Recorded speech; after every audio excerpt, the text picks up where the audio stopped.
નમસ્કાર મિત્રો, આજે આપણે યોજના વિશે વાત કરીશું. જે યોજનાનું નામ છે પ્રધાનમંત્રી સુરક્ષિત માતૃત્વ અભિયાન, જે અંગેની આપણે આ વિડીયોમાં ચર્ચા કરીશું. અને જો તમે ચેનલ પર પહેલીવાર મુલાકાત લીધી હોય તો ચેનલને સબસ્ક્રાઇબ કરી દેજો, જેથી આવનાર તમામ યોજનાનો લાભ કઈ રીતના મળશે તેની માહિતી આપણે ચેનલ ગુજરાતની વેલી પર તમને દરરોજ 1-2 વિડીયો મળતા રહેશે, જેથી સબસ્ક્રાઇબ અવશ્ય કરી દેજો. અને જો વિડીયો પસંદ આવે તો લાઇક અવશ્ય કરી દેજો.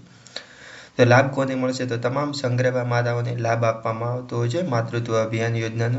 લાભ ક્યાંથી મળશે? તો આ યોજનાનો લાભ તમામ સરકારી તથા જિલ્લાઓ કોર્પોરેશન સંચાલિત આરોગ્ય સંસ્થાઓમાંથી ખાનગી હોસ્પિટલમાં ઉપલબ્ધ હોય છે. યોજનાનો લાભ મેળવવા માટે પદ્ધતિ: તો તમામ સંગ્રહવા માતાઓ કોઈપણ સરકારી અથવા ખાનગી દવાખાને તમારે જવાનું રહેશે. યોજના અંતર્ગત સહાય અને લાભ: તો દર માસની 9મી તારીખે સરકારી ખાનગી દવાખાનામાં મફત ચકાસણી થતી હોય છે. જોખમી સંગ્રહવા માતાઓની ઓળખ, પૂર્વ પ્રસૂતિ તપાસ, નિદાન તરફ સેવાઓ મફત આપવામાં આવશે. એના પછી પરામર્શ, તેમાં લાભ આપવામાં આવતો હોય છે.